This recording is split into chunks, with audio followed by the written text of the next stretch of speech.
뉴스, 깊이 있는 이슈 분석. 여러분은 지금 방석준 앵커와 함께하는 KBS 대전 생생뉴스를 듣고 계십니다.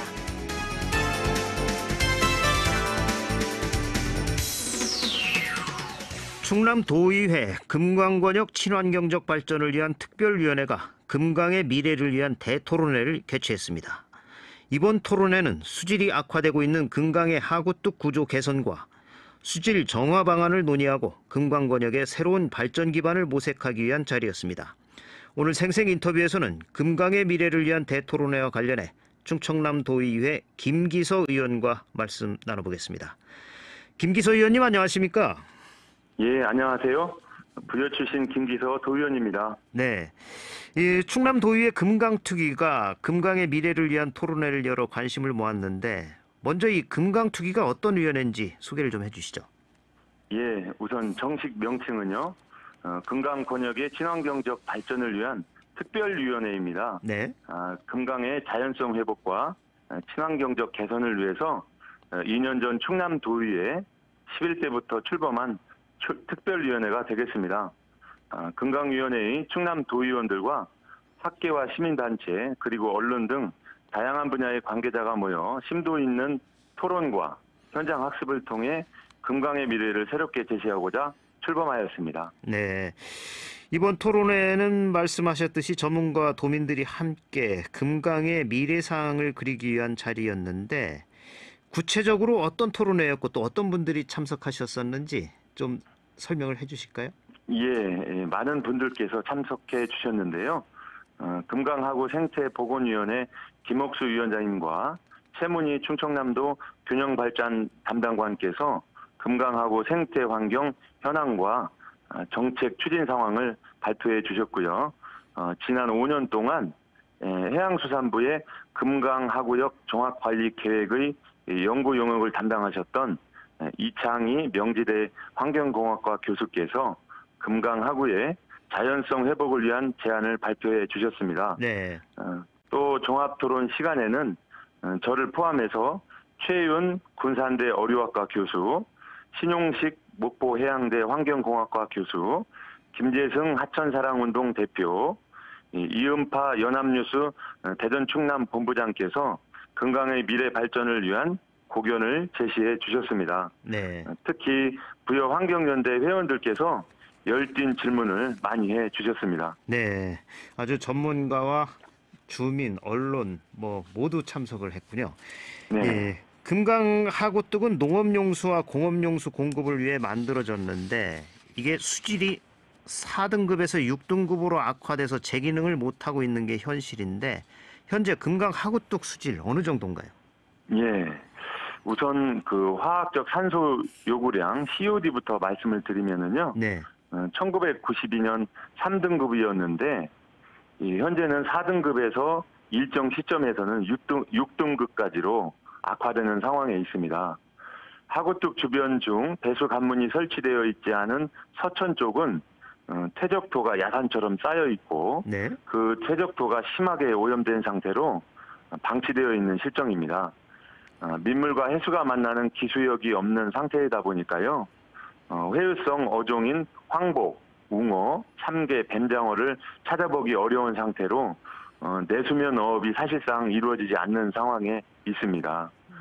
특히 서천 쪽의 퇴적토 문제로 김양식에도 큰 문제가 되는 상황에 있고요. 네. 오염 정도가 매우 심각해서 향후 전라북도의 용수 공급에도 문제가 되지 않을까 지금 판단하고 있습니다. 네. 더욱이 올여름처럼 이렇게 장마가 길어지는 등 이 기후 변화로 인한 국지성 집중호우가 증가하고 있어서 이 금강 하구뚝의 구조 개선이 아주 시급한 상황이라고요. 예, 원래 하천 설계 기준에 따르면요. 네. 계획 홍수 빈도를 200년으로 적용해야 하는데요. 금강 하구뚝은 50년 빈도에 불과합니다. 네. 배수 관문도 적정 규모가 800m인데 실제로는 200m나 적은 600m만 설치하였습니다. 네. 당시 공사 기록지에 명확히 나와 있는 사실인데요. 기후 변화로 국지성 집중호우가 증가하고 큰 홍수가 발생할 때 대청댐 추가 방류량이 많아지기 때문에 배수 관문은 반드시 추가 증설해야 하는 실정입니다. 네. 이러한 구조적인 문제점 때문에 낙동강과 영산강 하구뚝은 이미 2008년 4대강 사업식 구조 개선을 새로 완료하였는데요.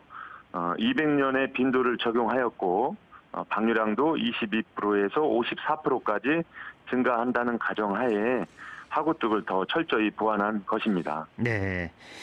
그리고 이날 토론회에서 금강하구의 생태계 복원에 대한 논의도 이루어졌다고 하는데 어떤 얘기들이 나왔죠? 예, 현재 하구뚝의 해수 유통이 안 되는 상태이어서 네. 회유성 어종이 민물로 올라가기가 쉽지 않은 상황입니다.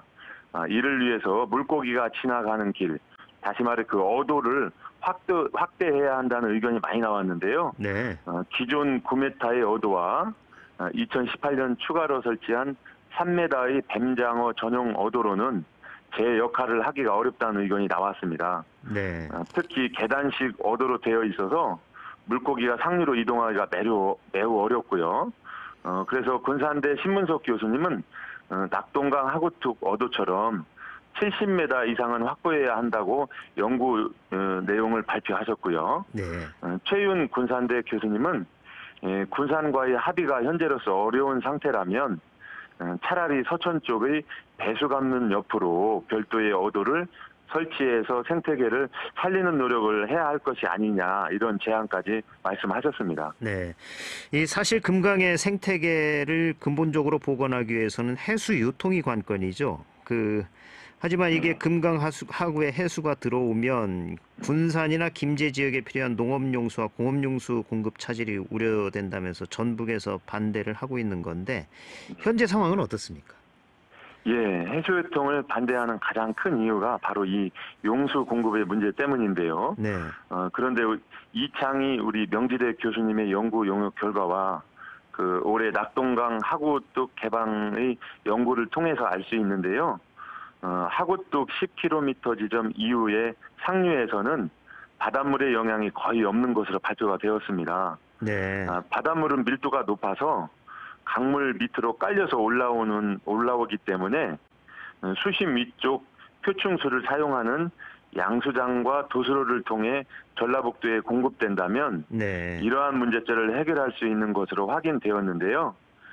해수 유통을 통해 상류 10km 지점의 표충수가 더 깨끗해진다면 오히려 전라북도에서도 좋은 물을 용수로서 사용하게 되니까 긍정적으로 판단해야 되는 부분이 아닌가 이렇게 생각이 됩니다. 예, 방법이 있긴 있는 거군요. 네네. 네. 예, 최근 낙동강이 하구 생태계 복원을 위해서 하구뚝을 개방을 했죠. 낙동강 하구뚝 개방의 영향을 적극적으로 참고를 해서 이 금강 하구뚝 해수 유통에 대한 전북과의 논의를 이어가는 것도 좋을 것 같은데 의원님 어떻게 보십니까? 예, 이제 해수유통에 대해서 다시 한번 진지하게 이제 검토해야 될 시점이 왔지 않았나 이렇게 생각이 됩니다. 네. 부산 낙동강 하구뚝 해수유통도 치수장과 양수장 그리고 도수로를 다 마련하지 않은 상태에서 이루어진 것인데요. 5, 6 급수의 강물로서 더 이상 식수용으로 사용하기 어렵다는 부산 시민의 요구가 있어서 그런 결정을 하지 않았나 이렇게 생각이 됩니다. 네. 14년 동안 6급수의 죽은 물과 갯벌로 유명했던 시와호가 1998년 해수유통을 시작해서 생태 환경이 개선되었고요. 20년이 흐른 지금은 숭어, 참개, 갯지렁이가 돌아오고 전국 3위의 개울철새, 도래지로 자리를 잡았습니다. 네.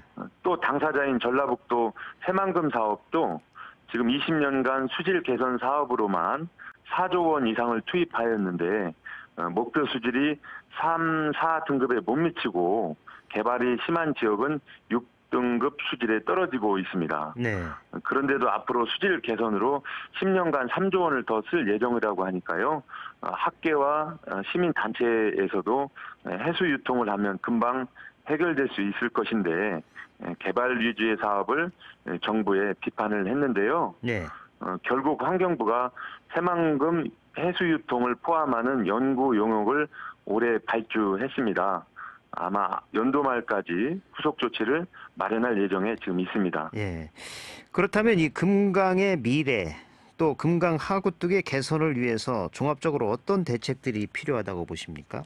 예, 앞에서도 말씀드렸듯이 우선은 홍수 조절과 생태계 회복을 위해서 홍수 빈도 200년을 고려한 배수 관문을 서천 쪽으로 추가로 증설해야 되고요. 네. 물고기가 다니는 어도도 70m 이상으로 확장하여 추가 설치해야 합니다. 네. 충청남도, 세종시, 대전시가 공동으로 추진하는 금강의 수환경 변화 모니터링도 지속적으로 추진하고요. 금강 하구뚝까지 연구 범위를 확대하여 실시해야 할 것입니다. 네. 환경부와 함께 그 금강 하구뚝 해수 유통을 위한 금강 하구 용수 공급 사업 계획을 수립하면서 해양수산부와 농어촌공사 그리고 충청남도와 전라북도가 금강 하구역 종합관리 계획안이 채택돼서 시행될 수 있도록 전향적인 자세가 필요하다고 생각이 되고요. 예. 또 금강 하구 금강유역 물관리위원회를 통해서 지속적으로 필요성을 정부에 요청할 계획에 있습니다. 네. 앞으로 충남 도의회 금강특위는 어떤 역할들을 해나갈 계획이신가요? 예, 우선 도의회 차원에서 서로 접촉할 예정입니다. 집행부서가 아닌 의회 차원에서 우호적으로 접근을 하고요. 시민단체와 환경단체 사이에도 깊은 토론을 통해 공감대가 먼저 형성되어야 한다고 생각합니다. 네. 충남교육청과 연계해서도 학생 환경 교육 차원의 노력도 함께 하면서 관련 동영상 제작과 SNS를 통한 홍보 활동도 높일 예정에 있습니다. 네. 충남에서는 우선 5개 시군의 공동 대응 협의체를 구성할 계획인데요. 그동안의 금강의 환경이 악화된 과정을 공유하고 앞으로 금강보호 개방과 하구뚝 해수유통에 관련한 개선점을 함께 찾는 노력을 해야 될 것이고요. 영산강, 낙동강 하구뚝을 자주 방문해서 개방 후 주변 환경 모니터링도 직접 참관할 예정입니다. 네. 하구뚝 상류 기수역 복원 이해 당사자가 참여하는 가칭 금강하구 정책 협의회로 확대 개편한 다음 그 제도적 기반으로 관련 법 제정도 추진할 예정에 있습니다. 네. 이를 위해 언론과의 협업이 필요한데요.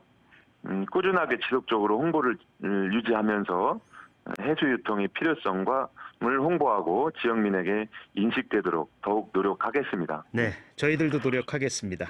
예. 마지막으로 시간이 지금 한 30초 정도 남았는데요. 최근 예. 용담댐 방류로 이 금산 지역 침수 피해를 봤는데 도의회 예. 금강특위 이거에 대해서 대응하고 있나요? 어떻습니까? 예, 이번 용담댐 방류는 명백한 인재입니다. 네. 예년 평균보다 높은 수위를 유지하였는데도 예비 방류를 하지 않았고 만수에 가까운 위급 상황에서도 매뉴얼 대신 민원인의 전화를 받고 오히려 방류량을 줄였다가 뒤늦게 물을 쏟아놓은 바람에 피해를 끼쳤다고 생각이 들고요. 네. 저희 특위에서도 방류 사태를 통해 용담댐이 대청호와 금강 수질에 미치는 영향, 또 홍수기 때 도민의 안전에 관한 문제 등을 규약 내용에 담고 있는지 확인할 예정입니다. 네. 만일 내용이 부실하다면 근본 기회에 정확하게 개선할 수 있도록 직접 집행부에 요구하겠다는 말씀을 드리겠습니다. 네. 오늘 말씀 여기까지 듣겠습니다. 고맙습니다. 네, 감사합니다. KBS 대전 생생뉴스 기술의 정아웅, 구성 조미연, 제작과 진행의 방석준이었습니다. 8월 21일 금요일 방송 여기서 마칩니다. 행복하고 평화로운 주말 보내시기 바랍니다. 월요일에 다시 뵙겠습니다.